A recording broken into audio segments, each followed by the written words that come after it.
Percentage का एक ऐसा नियम है जिससे कैलकुलेशन बहुत कम हो जाती है, पर लोग इसका इस्तेमाल बहुत कम करते हैं। मैं आपको जरूर सिखाऊंगा। x% ऑफ y बराबर होता है y परसेंटेज ऑफ x, क्योंकि सीधी सीधी गुणा है, गुणा आगे पीछे कैसे भी करो कोई फर्क नहीं पड़ता। अब जैसे आपको निकालना है 64% ऑफ 50, तो मैं इसको ऐसे लिख सकता हूँ 50% ऑफ 64। 50% क्या होता है भाई? आधा, और 64 का आधा मेरे दोस्तों क्या हो गया जी? 32। अब आपको ये स्टेप लिखने की भी जरूरत नहीं है। 124% ऑफ 25 का क्या मतलब है? 25% क्या होता है? 1/4। 25% ऑफ 124 यानी कि आ गया मेरे दोस्तों 31। अब जैसे आपको निकाला 355% ऑफ 60। अब 60 का 355% मुश्किल है, आप इसको कह दो 60% ऑफ 355। भाई 60% क्या होता है? 3/5, क्योंकि 20% 1/5 होता है। 3/5 ऑफ 355 तो कितना आ जाएगा? 71 का 3 गुना 213। देखो कितना इजीली आपने कैलकुलेट कर लिया। एग्जाम में जो इलेक्शन बेस्ड सवाल पूछे जाते हैं उनमें यही सवाल सबसे ज्यादा एग्जाम में आता है। एक चुनाव में केवल 2 उम्मीदवार खड़े थे, 20% लोगों ने वोट नहीं डाला। अगर टोटल 100 वोटर्स थे, 100%, 20% ने वोट नहीं डाला, केवल 80% ने डाला है। डाले में से भी 1000 वोट इनवैलिड हो गए, तो 80% में से भी 1000 इनवैलिड है, तो 1000 माइनस करेंगे तो वैलिड वोट है 80% माइनस 1000। हार जीत का फैसला इसी में से होगा। जीतने वाले को वैलिड वोट का, वैध मतों का 70% मिला है, वैध वोटों का, और अपने विरोधी को 1200 वोटों से हराया। चुनाव में कितने वोटर्स थे? अगर जीतने वाले को वैलिड वोट का 70% मिला है तो हारने वाले को वैलिड वोट का 30% मिला होगा, तो जीतने वाला 40% के अंतर से जीता है। वैलिड वोट है ये, वैलिड वोट का 40% यानी कि 2/5 के डिफरेंस से जीता है 1200 वोटों से। तो भैया 2 से 1200 600 बार, 600 गुणा 5 3000, 3000 में 1000 जोड़ेंगे 4000, तो 80% की वैल्यू 4000 है।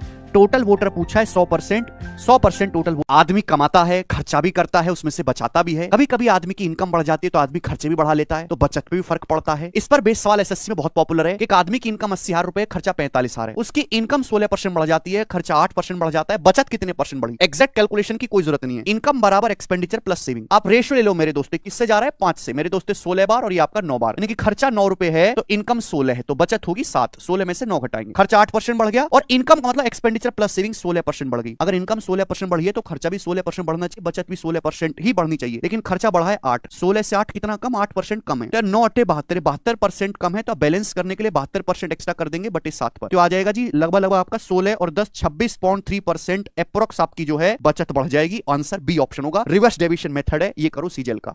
चुनाव के नई नई लैंग्वेज के सवाल बिल से निकल के आ रहे हैं, उनमें से ये एक है। चमन लाल, अरशद वारसी और उदास जगजीत सिंह ने कुछ चुनाव लड़ा। मतदान के सारे वोट वैलिड थे। अरशद को कुल वोटों का 35% मिले, अरशद को, ठीक है भैया। चमन लाल को हर 35 वोट में से 14 वोट मिले। इसका मतलब क्या है कि हर 35 वोट में से 14 वोट चमन लाल के, यानी कि कितना? 7 दूनी 14, 7 पंजे 35, 1/5 20%, 2/5 40%, तो चमन लाल को 40%। टोटल वोट तो 100 होते हैं, 40 और 35 75 हो गया। 100 में से 75 घटाओ तो जगजीत सिंह को 25% ही मिले, दुख है ना इसलिए उनको। तो विजेता को सबसे कम पाने वाले वोट से 4950 वोट अधिक मिले, तो जीता ये है चमन लाल भाई। नाम चमन लाल है पर जीता यही है, 15% वोटों से जीता है ना, सबसे कम इनको मिले। 15% की वैल्यू सवाल में 4950 दी है, तो 1% कितना आएगा भाई? 15 से काटेंगे आप, 15 तिया 45, फिर 4 15 तिया 45, 330, तो टोटल वोट होंगे 100% यानी कि 33,000। बहुत जबरदस्त लैंग्वेज का सवाल है, ऐसा आईसीआर में भी आया है, इसको आप करिए। ये है एमटीएस एग्जाम का पूछा हुआ परसेंटेज का हिडन जेम सवाल, आप लोग जरूर करिए। एक शहर में 60% पुरुष से बाकी महिलाएं हैं। बोला है यदि विवाहित पुरुषों का गैर विवाहित पुरुषों से अनुपात 5:7 है, मैरिड फीमेल का नॉन मैरिड फीमेल से रेशियो 2:3 है, what percent of total population is married? Total population का कितने परसेंट शादीशुदा हैं? मैंने मान लिया टोटल 100 लोग हैं, 100 में से 60 मेल हैं, बाकी की 40 फीमेल है। आपको तो मैरिड लोगों पर ध्यान देना है। मैरिड मेल से नॉन मैरिड मेल का रेशियो 5:7 है, तो बताओ मैरिड मेल है कितने? 5 7 12, 12 में से 5 पार्ट आपका मैरिड है, 60 का 5/12 कितना होता है? 25। बोला है मैरिड फीमेल से नॉन मैरिड फीमेल का रेशियो 2:3 है, तो मैरिड मेल है कितनी? टोटल 5 में से 2 पार्ट, 2/5, तो 40 का 2/5 होता है 16। तो 25 आदमियों की शादी हुई है, 16 औरतों की, यानी कि टोटल 41 लोगों की शादी हुई है। 100 में से 41 लोगों की शादी हुई है, 41% मैरिड है, 59% आपके अनमैरिड आ जाएंगे। कितना बेहतरीन सवाल है। 2024 के चुनाव बहुत नजदीक हैं, एग्जामिनर ने इस बात को बहुत सीरियस लिया और इलेक्शन के बहुत सारे सवाल वो आजकल पेपर में डाल रहा है। उन्हीं में से एक क्वेश्चन है, बहुत ग्रैंड पॉपुलर सवाल है कि एक 2 उम्मीदवारों के बीच चुनाव में 12% लोगों ने वोट नहीं डाला। टोटल 100% है, तो 12% ने वोट नहीं डाले, तो केवल 88% लोगों ने वोट डाले हैं। ठीक है, बोला गया है जीतने वाले को कुल वोटों का 68% मिला और वो अपने विरोधी से 2880 वोटों से जीता, दूसरा विरोधी 2880 वोटों से हार गया। तो आपसे पूछा है कुल वोटर कितने हैं। अगर 88 में से 68% जीतने वाले को मिले तो हारने वाले को कितने मिले होंगे भाई? 88 में से 68 माइनस करेंगे 20%, तो बताओ कितने के अंतर से जीता है ये? 48, 68 माइनस 20, 48% के वोट अंतर से हराया है 2880 वोटों से। तो बताओ 1% की वैल्यू कितनी? पूरा 60 बार जा रहा है। 1% की वैल्यू 60 है, 48 छिक्का 288, 100% टोटल वोटर कितने? 6000 इस सवाल का आंसर हो जाएगा। बहुत बेसिक लैंग्वेज है, इसको आप करके बताइए। एमटीएस 2021 का परसेंटेज की धुआंधार नई लैंग्वेज पे सवाल आया है कि एक ऑफिस में 2700 कर्मचारी हैं, एक स्पेशल दिन पर 10% महिला कर्मचारी को छोड़कर सभी प्रेजेंट हैं, अगले दिन 8% पुरुष कर्मचारियों को छोड़कर सभी प्रेजेंट हैं। इन दोनों दिनों में प्रत्येक दिन उपस्थित कर्मचारियों की संख्या समान है, जितने पहले दिन प्रेजेंट है उतने ही दूसरे दिन प्रेजेंट है। तो आपसे पूछा पुरुष कर्मचारी कितने हैं? भाई साहब मेल प्लस फीमेल टोटल तो 2700 कर्मचारी हैं। अगर दोनों दिन प्रेजेंट लोग सेम है तो एब्सेंटों की संख्या भी बराबर होनी चाहिए ना।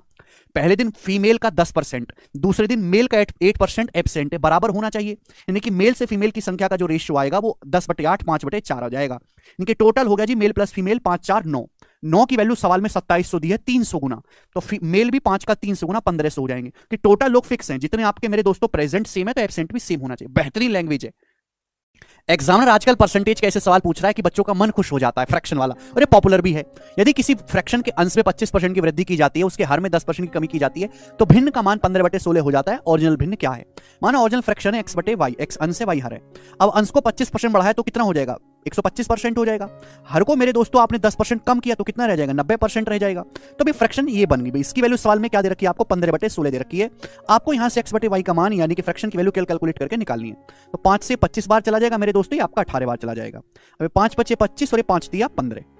अब उधर चला जाएगा 54 और ये 16 × 5 = 80। 54/80 का मतलब 27/40। ये फ्रैक्शन की ओरिजिनल वैल्यू है। सिंपल सा ऑप्शन का भी इस्तेमाल चेक कर सकते हैं कि 11 13 कहां से आ जाएगा। ये सब फर्जी पॉसिबल ही नहीं है।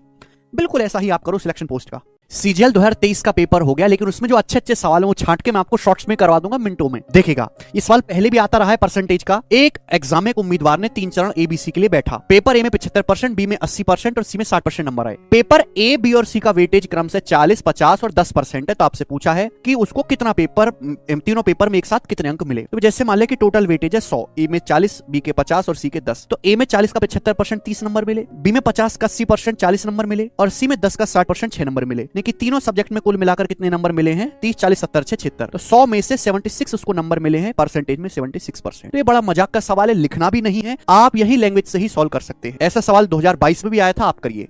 एग्जाम में जो इलेक्शन वाले सवाल आते हैं उनमें मेंस के पेपर में जो सबसे ज्यादा सवाल पूछा जाता है वो यही लैंग्वेज का है। दो उम्मीदवार के बीच चुनाव में वो 20% ने अपना वोट नहीं दिया और 40 वोट इनवैलिड हो गए। जीतने वाले को टोटल वोट का 42% प्राप्त हुआ और 112 वोटों से वो जीता। तो आपसे पूछा है टोटल वोटर्स की संख्या क्या है, रजिस्टर्ड वोटर कितने? 100% टोटल है, 20% ने वोट नहीं डाले, 80% ने वोट डाले। जीतने वाले को मेरे दोस्तों 42% वोट मिला है, 100 का 42%। अब ये 112 वोटों से जीता। देखो अगर ये 40 वोट इनवैलिड ना करवा के मैं हारने वाले को दे दूं, क्योंकि हारने वाला तू रख ले, तो जीतने वाला उम्मीदवार 112 से 40 कम केवल 72 वोटों से जीतेगा। शिफ्टिंग मेथड है।